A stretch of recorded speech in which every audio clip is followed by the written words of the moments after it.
omukulu ono Sir Simon Muyanga Lutaaya omanyi amagezi yayingira Muhoozi project era bebambe bawadde ssente mu Busoga okumalawo National Unity Platform. Sir Simon Muyanga Lutaaya gobebwa ku NBS kati essaawa zino ali mu Muhoozi project. Mission ez'okuwa obutwa ku maleediyo yagikutte kati yazzeemu awaane Kyagulanyi olumala akole project ze. Bino byayogera wulira. Katugeze Bobi Wine for example. Mbagamba bulijjo nti mu bintu byonna abavuka bye balwana Bobi Wine alina emyaka bawezezzaana oba I think ebintu byonna byandibadde alwana abavuka bye balwana ku myaka gye byonna birina amaka amalungi, omukyalo omulungi, abaana abalungi, omulimu omulungi, kapasite okutambula ensi yonna gy'aba ayagadde, ensimbi ezimusobozesa okulya kyonna ky'aba ayagadde byonna birina. Naye yeerekereza ebibyo byalina comfort zone gye yandibaddemu najja ayogerera abo abatabirina.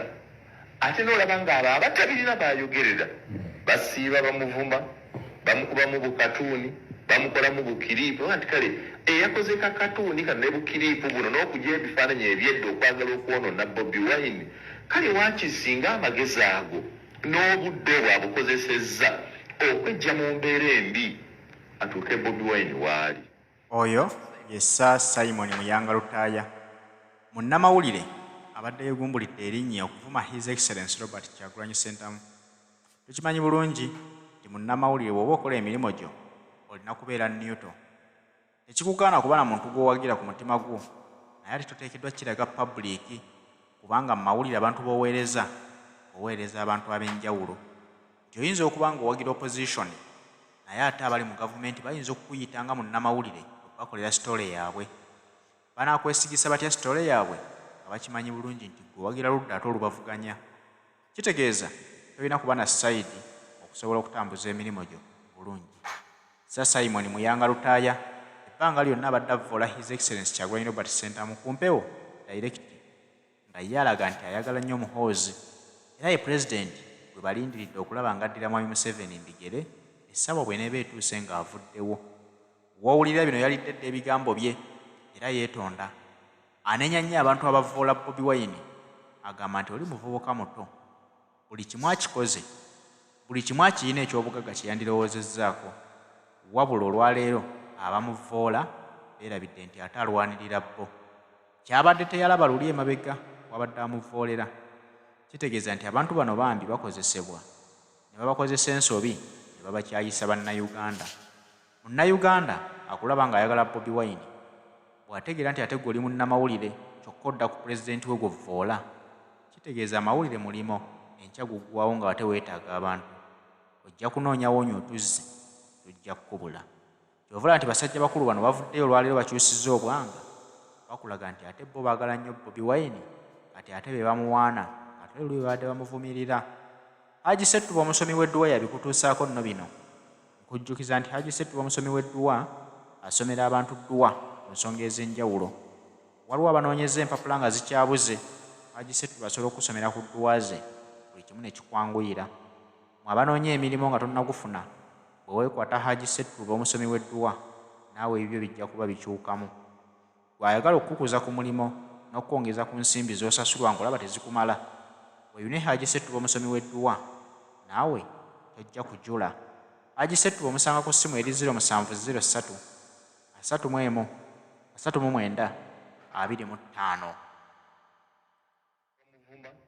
Bamukuba mu bukatuuni, bamukola mu bukiriipu. Anti kale eyakoze kakatuuni kano ne bukiriipu buno n'okugya ebifaananyi ebyedda okwagala okwonoona Bobi Wine, kale wakisinga amagezi ago n'obudde bwabukozesezza okwejja mu mbeera embi atuuke Bobi Wine waali.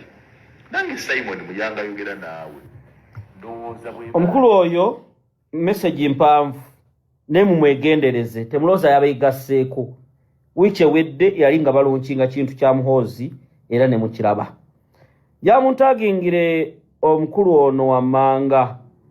Uliriza bulungi era nja message eno mujiwulirize bulungi wengenda tewagenda kubeera wangu soke naki naga president okumuwa obutwa soke naki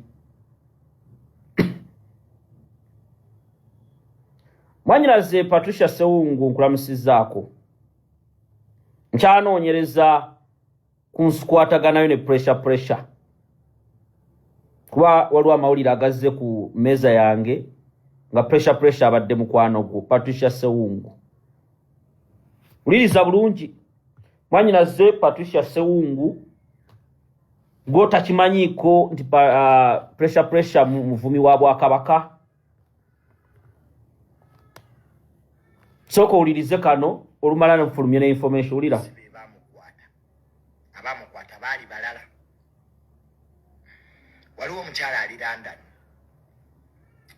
yali yakwogera ne pressure ennaku bbiri emabega namugamba pressure byokola birekera awo pressure enoonya asayiramu yafuna visa ya UK pressure era ekibadde kimukozesa ebyo byonna anoonya asayiramu era mu script ya pressure okumusiba kimukolera ndozo era bulijjo kyabuzaako abamanyi ebintu byasayiramu kasita bakusiba osobola okufuna asayira mu mangu waliwo omukyala eyuke bamuyita Patricia yabadde awa pressure sente ng'era yamubalira ebintu byasayiramu so pressure ina visa ya UK already era mu nnaku zino pressure abadde agenda UK kufuna asayiramu naye ng'ebibula mu script ye kyobola abadde avuma nnyo President Museveni pressure asooka n'avuma President Museveni ng'alowooza abawagizi ba Museveni banaamusiba n'alabanga bw'avuma President Museveni tebamusibye n'avuma Ssaabasajja Kabaka kati awo pressure ekyomusiba kimukolera kuba anoonya asayiramu era abadde agenda kutuukira wa mukyala bamuyita Patricia abeera UK awo naye nga pressure si mulalu talina mizimu akayagako mwekali njaga yabadde agikozesa naye nga pressure yafuna visa ya UK ayagala asayiramu ebisiyaga ennaku zo tebikyalimu nnyo asayiramu abazungu bategeera abaddugavu mu balimba kalina kuziba tebakyakozesa bisiyaga kufuna asayiramu bakosa political njakaddemu katini kuba lwoke ngendo playinga Patricia Sewungu Mwanyinaze jawajja ku video eno kubanga zino ensonga za Kabaka Patricia Sewungu njagala ojje ku video eno kano kankaddemu playinga no bu audio obulala video etandike abamukwata bali balala waliwo omukyala ali London yali yakwogera ne pressure ennaku bbiri emabega namugamba pressure byokola birekera awo pressure enoonya asayiramu yafuna visa ya UK pressure era ekibadde kimukozesa ebyo byonna anoonya asayiramu era mu script ya pressure okumusiba kimukolera ndozo era bulijjo kyabuzaako abamanyi ebintu byasayiramu kasita bakusiba osobola okufuna asayira mu mangu waliwo omukyala eyuke bamuyita Patricia yabadde awa pressure sente ng'era yamubalira ebintu byasayiramu so pressure ina visa ya UK already era mu nnaku zino pressure abadde agenda UK kufuna asayiramu naye ng'ebibula mu script ye kyobola abadde avuma nnyo President Museveni pressure asooka n'avuma President Museveni ng'alowooza abawagizi ba Museveni banaamusiba n'alabanga bw'avuma President Museveni tebamusibye n'avuma Ssaabasajja Kabaka kati yawo pressure ekyomusiba kimukolera kuba anoonya asayiramu era abadde agenda kutuukira wa mukyala bamuyita Patricia abeera yukaawo naye nga pressure si mulalu talina mizimu akayagako mwekali njaga yabadde agikozesa naye nga pressure yafuna visa ya UK ayagala asayiramu ebisiyaga ennaku zo tebikyalimu nnyo asayiramu abazungu bategeera abaddugavu mu balimba ennaku zo abantu tebakyakozesa bisiyaga kufuna asayiramu bakosa political asylum nga pressure kyabadde ayagala pressure kiba abadde awaana nnyo Bobi Wine ng'avuma President Museveni bw'avuma kabaka bwawe ekigendererwa njala mwanyinaze Patricia Sowungu ojje ku video eno kubanga zino ensonga si za kusaaga era si za muzannyo. Mwanyinaze Patricia Sowungu nawulidde pressure naawe akwogerako awulaki enjawo kugamba sijja leetera mu nsonga za struggle, sijja leetera mu nsonga za revolution nga sina playinga kantu kano n'amaloboozi amalage ngendo playinga. Njagala mutuleke ensonga y'obwakabaka bwaffe tugirwanirire nga ffe abantu ba kabaka. Era mwanyinaze Patricia Sowungu dawulira pressure ng'akwogerako mu buvidiyo obumu era ng'akwebaza ensonga ezimu n'ebyomugamba. Naye kyenjagala mwanyinaze ensonga eno eyinza okuleetera obuzibu era abantu ke bakitegeera pressure nti azeewuwo ebiddako teweebuuza. Era simanyi mukwano muyinza okuba muli baaluganda, muyinza okuba boyfriend, muyinza okubeera ekintu kyonna ekirala, naye ku mawulire genfuna bwe gabanga matuufu kubanga pressure alina waakwogererako mu videos ze zenina wano ezengenda oplayinga na bano ba agents ba Yoweri Museveni balina we bakwogererako. Nkimanyi obwakabaka bwa Buganda obumanyi, nkimanyi ensonga za Buganda ozimanyi. Mwanyinaze kusaba ensonga z'okutwala pressure e UK zeewumuze kubanga oba badde tokimanyi, oba badde tomufollowinga ku TikTok, oba badde tomugoberera kubanga Abaganda bagenda kumenya. Simanyi oba ali olabye ku gundi bagiyita batya kamyu ne bamuteeka mu mbugo. Noonyaayo Muganda akubulire kamyu gwe batadde mu mbugo kubanga Abaganda banyiivu. Kaakati bw'owulira ensonga bwe bazigattamu omuwulenge guno ogubadde guvoola Ssaabasajja Kabaka ate ne bakutwistingamu ng'ate nagwo gwakwogerako question mark zijja. Wuliriza bulungi waliwo ngendo kansooke empuleyinge kano ekiddako ngenda beera mukambwe nnyo. Ze mu Miransanafu nabagamba n'ekyawa kyawadda nsigazza ssaawa za kufa.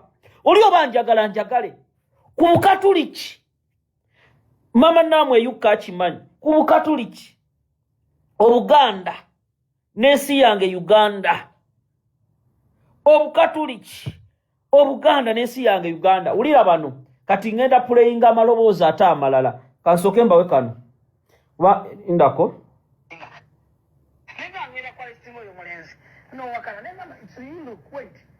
era we nava wano saako akifikira kyonna nagenda ku poliisi era ng'ebifaananyi otompeerezaako bwe natuuka ku poliisi tasobola kugenda sekirite yange ningamba ngenda nejjangabirana wenaba mejjangabirana nanga guno omusango munene bute bwoba balimu abanene mulimu abanene omusango guno munene omala engeri gyeyayogerangamu ng'akikuteekawo talina NFA yonna ng'olowooza nti oba pulezidenti wa Amerika yamutumye n'ebigambo ensenka gy'abyogeramu ebimu si byamyakaje kubanga nze mbadde simanyi linnya lya maama wa pulezidenti Museveni.